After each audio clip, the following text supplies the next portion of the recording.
ठीक है, स्टार्ट करते हैं। नेक्स्ट क्लास में हमने इंसर्ट, डिलीट नहीं, इंसर्ट और गेट का हमने कर लिया था। ठीक है, आज हम करने वाले हैं अपडेट और डिलीट। सबसे पहले मैं आपको व्यू दिखा दूं कि मेरे पास व्यू क्या आ रहा है। आई थिंक वाइजर मेरे पास ओपन हो चुका है, और वाइजर की window window window where is this? I think क्यों नहीं ओपन हो रही? View wirelessly. ओके, कनेक्ट नहीं हुआ, दोबारा कनेक्ट कर लेता हूँ। अब चिट अब ट्राई करते हैं।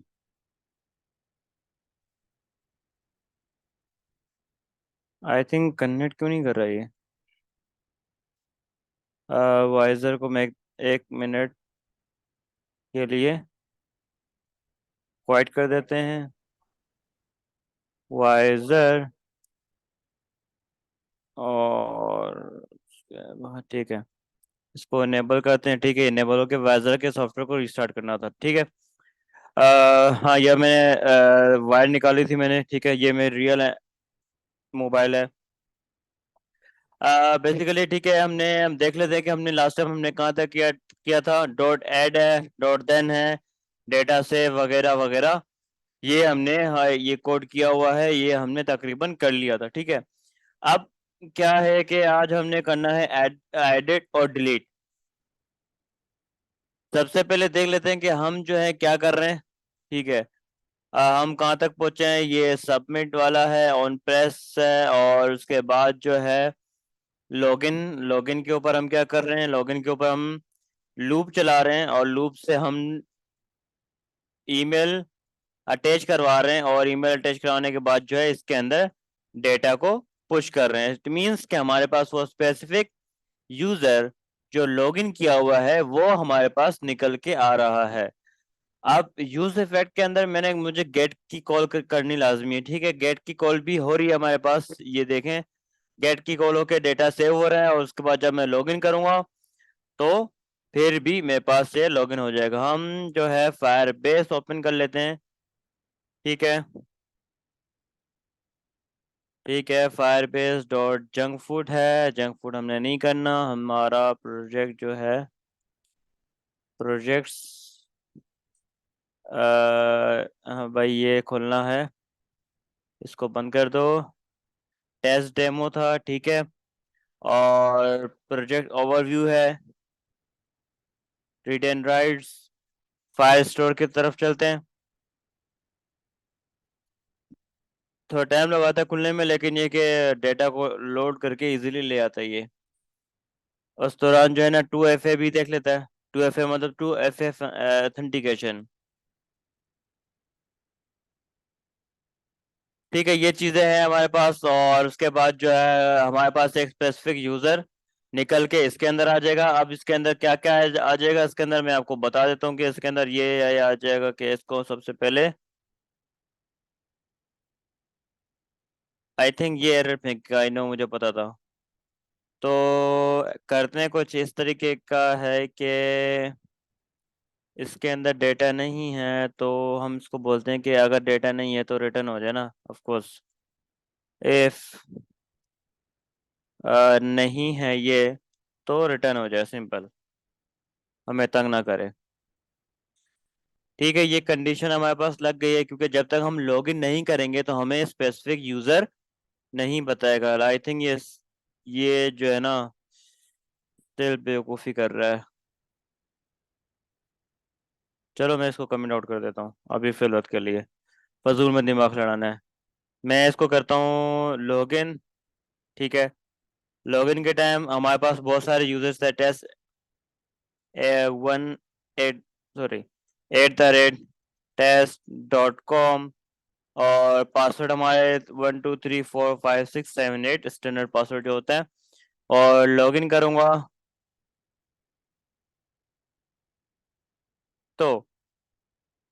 तो क्या होगा कि अब मैं इसको एनेबल कर दूंगा तो ये चीज़ें सही चलने लग जानी चाहिए। अब तो मुझे गुस्सा आ रहा है, फजूल का जो एरर आता है ना। भाई लोडिंग को कर दो फॉल्स, लॉगिन करो, यहाँ पे आओ और test1@test.com और 1 2 3 4 5 6 7 8 and that's it and log in किया तो क्या हुआ, क्योंकि इस टाइम कुछ पता नहीं लग रहा। चलो ऑन सबमिट ऑन लॉगिन। अब बात यहाँ पे है कि ऑन लॉगिन और ये चीज़, ये हम कंसोल करवा लेते हैं। console.log, ठीक है, ये है डेटा कॉमन एलिमेंट, ये रहा लॉगर हमारा। अगेन लॉगिन कर लेते हैं। ठीक है, हमारा लॉगिन जो है वो प्रिंट हो रहा है, ये सब चीज़ें जो है हमारी प्रिंट हो रही हैं। तो अब हम क्या क्या हमें क्या करना पड़ेगा, अब हमें जो है ना, जो हमने काटा था उसको रीसेट करना पड़ेगा। इसकी वजह बताता हूँ। इसको करना पड़ेगा .id और इसको भी .id कर देते हैं ताकि हमारा काम इजी हो जाए। ठीक है, सेव कर लिया, अपनी फट रहा। अब अगेन लॉगिन करूंगा तो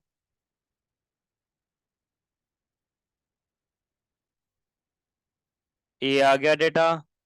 यानी ये सारा आपको ये सब चीज़ें चाहिए होंगी जब आप अपडेट करेंगे डेटा।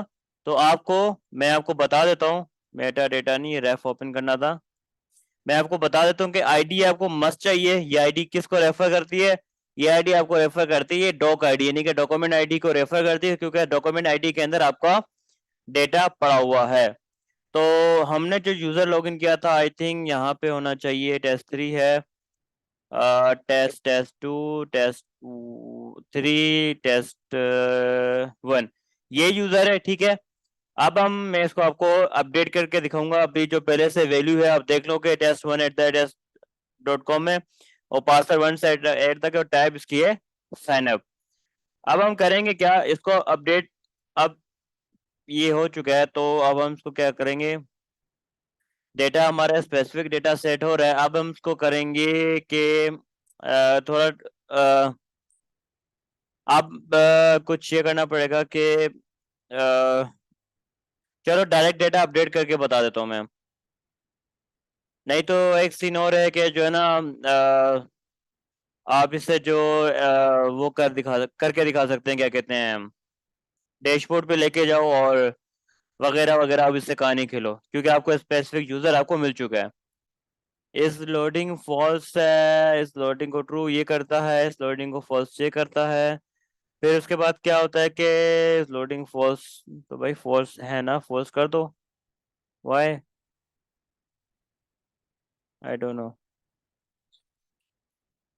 ठीक है, डेटा हमारे पास पहुंच गया तो हम ऐसा करते हैं, यहाँ पे एक फंक्शन बना लेते हैं, कॉन्स्ट अपडेट यूजर डेटा। यहाँ update list data, update product data, कुछ भी आप दे सकते हो उसके अंदर। ठीक है, और यहाँ पे मैं क्या करूंगा, इसको सबसे पहले एसिंक्रोनाइज बनाऊंगा और यहाँ पे आप वेट लिखूंगा और यहाँ पे मैं एक फाइल स्टोर, ठीक है, dot collection demo DB dot doc.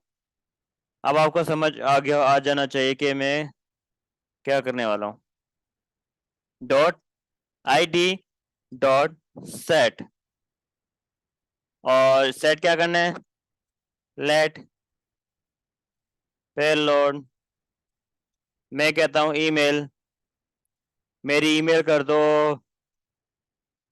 Hello string के अंदर, hello@hello.com, और मेरा पास कर दो, पास रखा है, पासवर्ड रखा है, पास ही रखा है। ठीक है, पास कर दो मेरा 123 और मेरी टाइप कर दो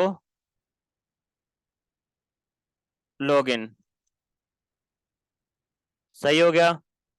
इसको कॉपी करो पेलोड को और यहाँ पेस्ट कर दो और डॉट देन मतलब प्रोमिस, इसे कहते हैं सक्सेस का प्रोमिस। और हम इसको यहाँ बोल देंगे अलर्ट डेटा अपडेटेड सक्सेसफुली। ठीक है। और डॉट कैच में हम यहाँ पे एरर फेंक देंगे। अभी तो नहीं दिखा रहा मैं फिलवक्त, यहाँ पे इसको ऐसे रखेंगे और इसको मैं कॉपी करूंगा। ठीक है। इसको कॉपी करने के बाद में एक ऑन प्रेस लगाऊंगा जिसके ऊपर मैं इसको ऐसे करता हूँ कि इसको टच एबल ओपेसिटी ऐसा करता हूँ कि मैं इस बटन को ही कॉपी पेस्ट कर देता हूँ। खैर, और यहाँ पे मैं इसी को कॉपी पेस्ट कर लेता हूँ और यहाँ पे मैं कह देता हूँ कि update update login user data और style padding 20 BG colour grey. ठीक है। अब उसके बाद ये आ गया। अब उसके बाद ये प्रेस करने, इसके ऊपर प्रेस करने पर मैं कहता हूँ अपडेट यूजर डेटा चले। लेकिन उसके बाद मैं कहता हूँ कि इफ अगर इसके ऊपर नहीं, यहाँ कंडीशन लगाता हूँ। मैं कहता हूँ अगर ये नहीं है, इफ ये नहीं है तो रिटर्न करे अलर्ट यूजर नॉट लॉगिन। ये नहीं है तो ठीक है, सेव कर लेते हैं। अब हमारी स्टेट को रीसेट हो जाना चाहिए। अगर मैं प्रेस करूंगा तो आई थिंक कर दिया इसने। डेटा अपडेटेड सक्सेसफुली, मैं लॉगिन हो चुका था ऑलरेडी। ठीक है, ये रहा। अगर मैं यहाँ लिखता हूँ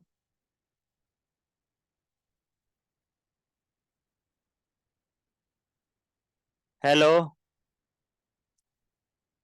अगेन हेलो लिखता हूँ, पासवर्ड 123 लॉगिन करता हूँ। यूजर स्टेट के अंदर डेटा सेव हो चुका है। ठीक है।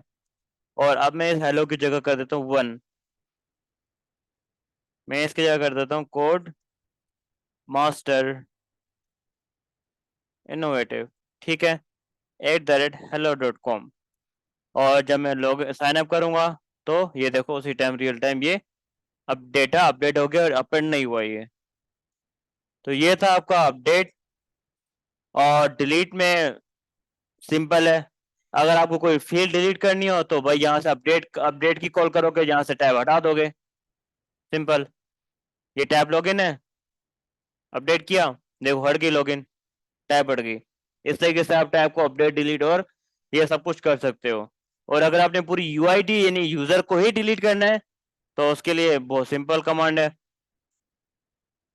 उसके लिए फिर इसको कॉपी पेस्ट कर लेते हैं। अलग अलग फंक्शन बनाना बेहतर है। Delete user. ठीक है। इसके अंदर जो है सेम कंडीशन सेम चीजें, लेकिन इस बार जो आएंगी आपका सेट नहीं लगेगा, सेट की जगह लग जाएगा डॉट डिलीट। ठीक है। और यहाँ पे आ जाएगा डेटा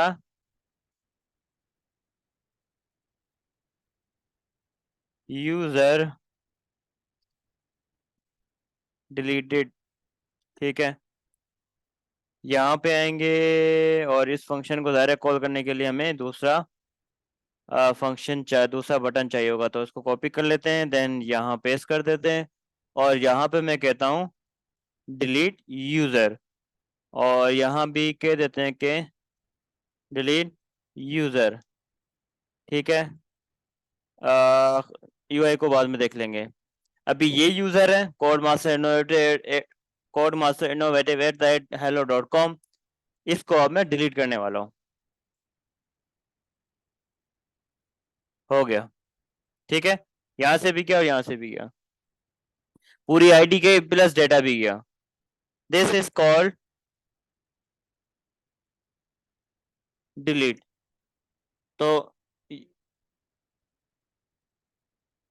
तो आप डायनेमिक करा लो। अब ये नहीं पूछना डायनेमिक कैसे होता है।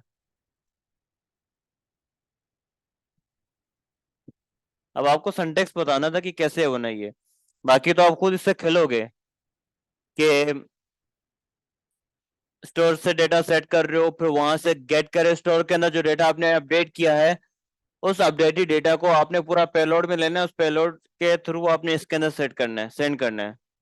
जी, फिल्टर तो डिलीट कराने के लिए इस्तेमाल करोगे ना आप, फिल्टर क्यों इस्तेमाल करोगे।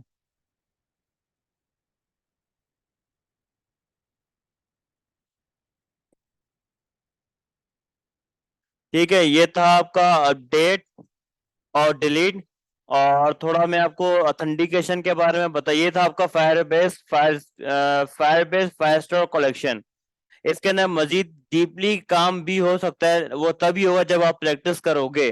यानी कि मैं आपको ये असाइनमेंट दे रहा हूँ कि अगर आपने प्रैक्टिस करनी है तो आप व्हाट्सएप के ऊपर प्रैक्टिस करें, तो ये आपकी बेस्ट प्रैक्टिस होगी, क्योंकि व्हाट्सएप आप लॉग इन करोगे, आप सब आपकी लिस्टिंग सारी वहां शो हो रही होगी, और उस लिस्टिंग के अंदर आप आर्काइव करते हो, डिलीट करते हो, अपडेट करते हो, साइलेंट करते हो, वो सब फायरबेस में सेव हो रहा होगा हैज अ की वैल्यू पेयर आप यहाँ बना रहे होंगे। ठीक है, और ऑथेंटिकेशन में थोड़ा बता देता हूँ। फाउंड फैमिली तो सिंपल है यार, तो लैपटॉप में है। देखो फाउंड फैमिली में अगर आपको बताऊं, मैंने यहाँ किसी प्रोजेक्ट में अगर सेट की हो तो मैं दिखा देता हूँ आपको। आई थिंक ब्रोकर ऐप में की है। रिकॉर्डिंग में देख लेना कि फॉन्ट साइज जो है ना मैं कैसे सेट कर रहा हूँ, मैंने कैसा बताया। इसके अंदर सबसे पहले जो है ना रिएक्ट नेटिव कॉन्फ़िग के अंदर आपको ये बताना पड़ेगा assets dot slash assets slash fonts. जी, ये फाइल आप खुद बनाओगे बाहर, ये रहा।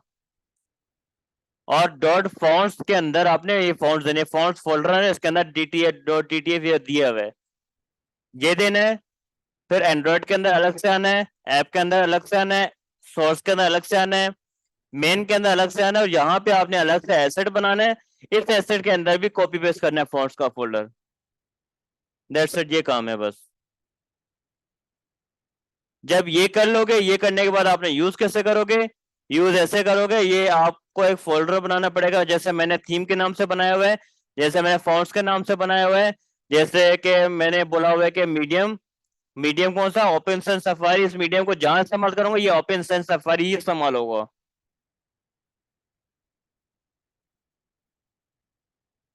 जिस तरह नॉर्मल है ओपन सेंस सफारी रेगुलर, जिस तरह नेरिस, नेरिस लाइट, हेडिंग वगैरह, इन चीजों को मैंने कस्टम की दी हुई है।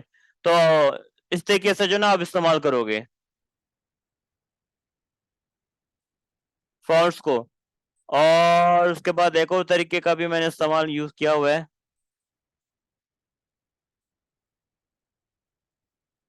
आई थिंक कहीं ना कहीं मैंने किया हुआ है। खैर, इस तरीके जो है ना, इस तरीके का आपने आपको इस्तेमाल करना पड़ेगा। ठीक है, और उसके बाद हाँ ऑथेंटिकेशन पे हम आते हैं। ऑथेंटिकेशन में जो है ना मैं थोड़ा आपको बता दूं कि ऑथेंटिकेशन हम क्या क्या करेंगे। सबसे पहले जो है हम गूगल लॉगिन कर लेते हैं। Google login, Google login simple है, अगर आप इसको क्लिक करोगे तो ये आपको लेके जाएगा। इसको हम सबसे पहले एनेबल कर लें। आपने अपना असाइनमेंट अपना वो यूआरएल दिया, सेव किया, और ये अब एनेबल हो रहा है। ऑथेंटिकेशन जो है वो अब एनेबल हो रहा है। जब तक ये एनेबल होता है, आई थिंक एनेबल हो चुका है। डन। ठीक है, ये एनेबल हो चुका है। तो इसके लिए हम क्या करेंगे, इसके लिए जो है ना हम इसके लिए जो है ना हम यूज करेंगे react Native Google login with Firebase. First link पे जाएंगे, ठीक है। फर्स्ट लिंक के अंदर ये सारा ये सेम एज इट इज हमें ये हमने इंस्टॉल किया, ये चीजें एक्सपो है बेसिकली, सॉरी ऊपर इसने लिंक दिया हुआ ना,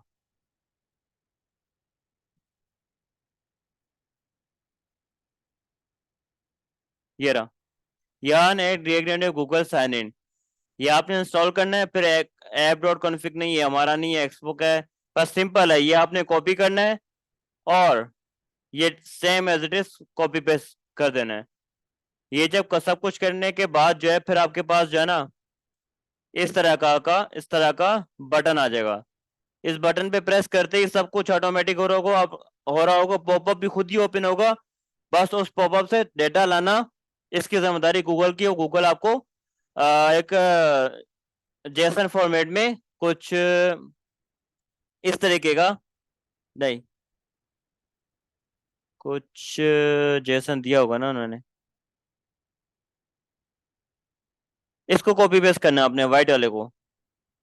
हाँ, कुछ इस तरीके का आपको ये डेटा देगा ऑब्जेक्ट के फॉर्म में। टोकन देगा, ऑथेंटिकेशन देगा, यूजर की email ID, given name, family name, photo name वगैरह, ईच एंड एवरीथिंग सबको आपको ये फराहम कर देगा गूगल लॉगिन। इस तरीके के हम जो है ना नेक्स्ट लॉगिन भी करेंगे इंशाल्लाह। कल जो है हम फायरबेस ऑथेंटिकेशन स्टार्ट करेंगे नेक्स्ट क्लास में, जो भी है, ठीक है। ये क्लास नहीं बाइंड अप होती है।